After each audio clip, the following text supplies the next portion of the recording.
বাবা, এইটা তো খুবই গরম। আমি এইটা খাবো কি করে? আমার প্রশ্ন শুনে আমার বাবা মুচকি হাসি দিয়ে আমাকে বললা, তোর মা তো খুব সহজেই খেয়ে ফেলে। তুইও খেতে পারবি, একটু চেষ্টা কর মা। সময় নষ্ট করিস না, তাড়াতাড়ি খেয়ে নে। তারপর তো আবার ওই কাজ করতে হবে। আমি বাবাকে বললাম, মা পারে দেখে যে আমিও পারবো এমন তো কোনো কথা নেই। তুমি আমাকে খাইয়ে দাও। আমার কথা শেষ হতেই বাবা তার ওই আমাকে খাইয়ে দিল। আমার ভালোবাসার মিষ্টি বন্ধুরা, কেমন আছেন সবাই? আশা করি সবাই ভালো আছেন। আজ তোমাদের জন্য আরও একটি নতুন গল্প নিয়ে হাজির হলাম। গল্পটি শেষ পর্যন্ত শুনলে অনেক মজা পাবেন। চলুন তাহলে গল্পটি শুরু করি। আমি নুসাইবা, আমার বয়স 20 বছর। বাবা মায়ের একমাত্র মেয়ে আমি। আমি আমার বাবা মায়ের সাথে শহরে থাকি। আমার বাবা মা অন্য 10 জন বাবা মায়ের থেকে খানিক ভিন্ন। তারা দুজনেই আমার এত কেয়ার করে যেটা আমি ভাষায় প্রকাশ করতে পারবো না। আমি নিয়ম করে রোজ কলেজে যাই। কলেজ থেকে আবার বাড়ি। আমার তেমন কোনো বন্ধু নেই। আমার বাবা মা আমার সব থেকে ভালো বন্ধু। তাদের থেকে আপন কেউ নেই। আমি আমার বাবা মাকে অনেক ভালোবাসি। সেই সাথে তাদের মন থেকে শ্রদ্ধা করি। রোজকার মতো আজও আমি কলেজ শেষ করে বাড়ি চলে আসি। বাড়ি এসে আমি দেখতে পাই মা সিরিয়াল দেখছে। আমি আমার মায়ের পাশে বসে মাকে বললাম, মা তুমি সারাদিন সিরিয়াল দেখে কি মজা পাও? সত্যি আমি না বুঝতে পারি না। আমার কথা শুনে মা মুচকি হাসি দিয়ে আমাকে বললেন, তো কি করব শুনি? সিরিয়াল দেখতে আমার ভাল লাগে।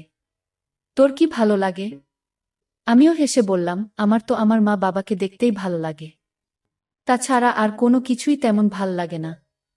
আমার কথা শুনে মা আমার মাথায় আলতো করে তার হাত বুলিয়ে দিয়ে বললেন, পাগলি মেয়ে একটা। সারা জীবন কি শুধুমাত্র মা বাবাকে পছন্দ করে গেলেই হবে নাকি? নিজের জীবনের সাথে অন্য কাউকেও তো জড়াতে হবে। আমি মায়ের কথাটা শুনে খানিক অভিমান করে মাকে বললাম, কেন মা? অন্য কারো সাথে নিজের জীবন জড়ানোটা কি খুব প্রয়োজন? মা হেসে ফেলল আর বলল, তা নয়তো কি? প্রতিটা মেয়ের আসল বাড়ি তো তার স্বামীর ঘর। এই কথাটা জানিস না নাকি তুই?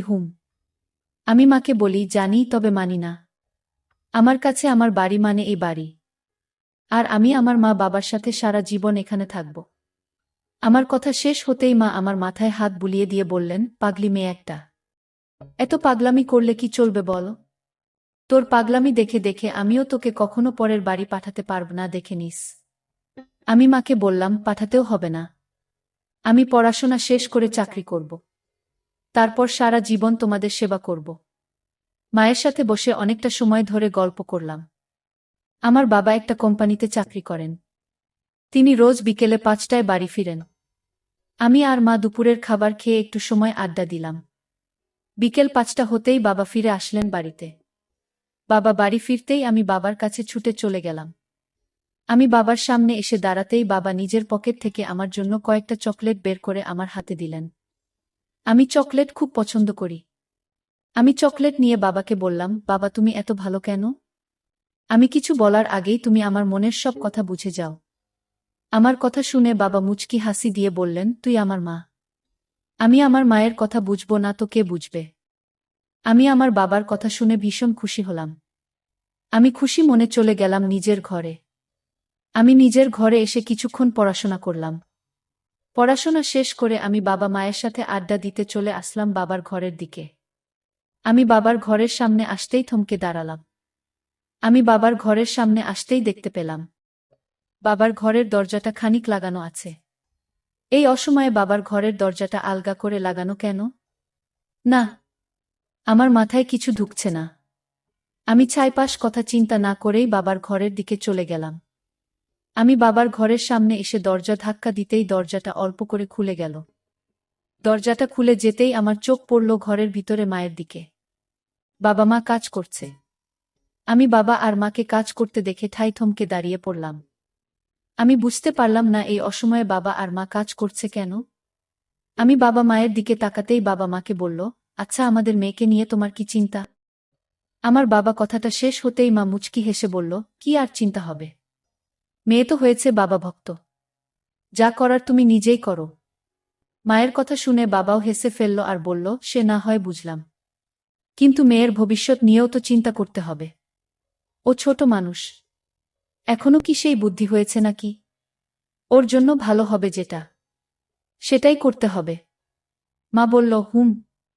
কিন্তু নুসাইবা পড়াশোনা শেষ করে চাকরি করবে। নুসাইবা যদি সবসময় আমাদের সাথে থাকে, তাহলে কিন্তু মন্দ হয় না। তাছাড়া আমাদের তো কোনো ছেলে নেই। আমাদের আসন বলতে একমাত্র আমাদের মেয়েটাই আছে। মায়ের কথা শুনে বাবা বলল, হুম, আমিও সেটাই ভাবছি। তবে কথা হচ্ছে, আমি যে তোমাকে বলেছিলাম নুসাইবা বলতে সে যেন আমাদের সাথে এসে কাজ করে, সেই বিষয়ে কি কোনো কথা হয়েছে তোমার সাথে নুসাইবার? মা বলল, আরে না, এসব কথা কি হুট করেই বলা যায় নাকি? তাছাড়া আমার মনে ছিল না, তাই বলিনি। বলবার কি? মায়ের কথা শেষ হতেই বাবা বলল, খুব বেশি সময় নিও না, দ্রুত বলে দিও সব কথা। মা বাবা নিজেদের কথা শেষ করতেই হেসে ফেলল। এইদিকে আমি বোকার মতো ঠাই দাঁড়িয়ে আছি। আমি বুঝতে পারছি না বাবা মাকে এসব কি কথা বলছে। যদিও আমি সবসময় চাই বাবা মায়ের সাথে থাকব, তাদের সাহায্য করব। কিন্তু তাই বলে যে আমার এখন কাজ করতে হবে, এটা আমি ঠিক মেনে নিতে পারছি না। আমি খানিক সময় আরও দাঁড়িয়ে থাকার পর আমি অনুভব করলাম যে আমার জল চলে এসেছে। এখানে আর বেশিক্ষণ থাকা যাবে না। আমি দ্রুত বাবা মায়ের ঘরের সামনে থেকে দৌড়ে চলে গেলাম নিজের ঘরে। আমি নিজের ঘরে এসে বসে পড়লাম বিছানার উপর। আমি বিছানার উপর বসে আপন মনে ভাবছি বাবা আর মায়ের বলা কথাগুলো।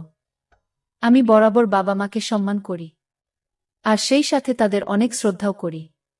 কিন্তু তার মানে এই নয় যে আমি এখন তাদের সাথে কাজ করব। আমি আমার মতো থাকতে চাই। অথচ বাবা মায়ের সাথে আমাকে নিয়ে প্ল্যান করতে শুরু করেছে। না, এটা আমি ঠিক মেনে নিতে পারছি না। আমি আপন মনে এসব নিয়ে চিন্তা করছি। বাবা মায়ের বলা কথাগুলো শুনে আমার ভিতর খানিক অদ্ভুত অনুভূতি কাজ করছে। আমার জল পড়ছে। আমি কোনো মতে নিজেকে সামলে নিতেই বাবা আর মা একসাথে আমার ঘরে আসলো। বাবা আর মা আমার ঘরে এসে আমার পাশে বসে আমাকে উদ্দেশ্য করে মা বলল, নুসাইবা, কি করছিস মা? আমি মায়ের দিকে তাকিয়ে খানিক নরমালি বললাম, এই তো মা, বসে আছি। কেন, কিছু কি বলবে? আমার প্রশ্নের জবাবে মা বলল, কোনো, তোর সাথে গল্প করার জন্য এসেছি আমরা। আচ্ছা শোন, এখন তবে তুমি পড়াশোনা কর, আমরা পরে আসব। এই বলে মা চলে যেতে লাগলো আমার ঘর থেকে। আমি কিছু একটা ভেবে মাকে থামিয়ে দিয়ে বললাম, মা, কোথায় যাও? আমার সাথে গল্প করবে না? মা আমার কথা শুনে আমার দিকে তাকিয়ে বলল, তুই তো এখন পড়তে বসেছিস, পড়ায় বিরক্ত করা কি উচিত হবে? আমি মাকে বললাম, আমি পড়াশোনা শেষ করে ফেলেছি, এখন আর সমস্যা নেই, বসো এখানে। মা আমার কথা মতো আমার পাশে বসে পড়ল। বাবা চলে গেছে কিচেনে। আজ নাকি বাবা আমাদের জন্য স্পেশাল খাবার রান্না করবে। বাবা চলে যাওয়ার পর মা আমার মাথায় আলতো করে হাত বুলিয়ে দিয়ে আমাকে বলল, মা, তোকে একটা কথা বলবো, তুই রাগ করবি না তো? আমি মাকে বললাম, উহু, বলো না, কি কথা? মা আমাকে বলল, আমি আর তোর বাবা একটু আগে কাজ করেছি, দেখেছিস তো তুই? আমি মায়ের কথাটা শুনে খানিক নীরব হয়ে গেলাম। আমি নীরব হয়ে গিয়ে ভাবতে থাকলাম, মা আমাকে দেখল কি করে? আমি তো ভেবেছি মা আমাকে দেখতে পায়নি।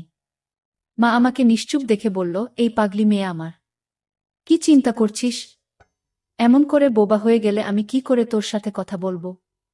আমি মাকে বললাম, হুমা, দেখেছি। মা বলল, তোর বাবা চাইছে তো কেউ নাকি কাজ শেখাবে।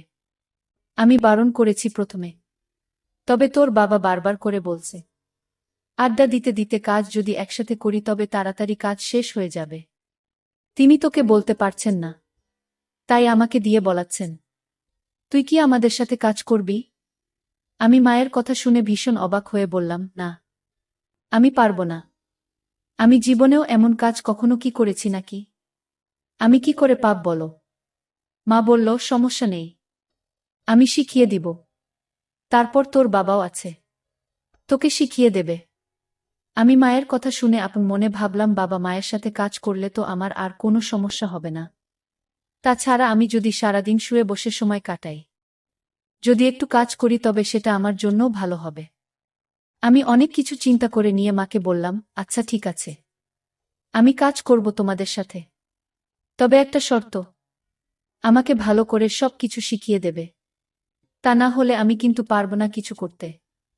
মা আমার কথা শুনে মুচকি হেসে বলল, পাগলি মেয়ে আমার, সব শিখিয়ে দেব তোকে।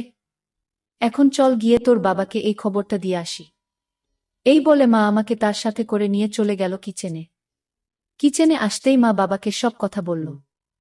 বাবা মায়ের কথা শুনে ভীষণ খুশি হলেন।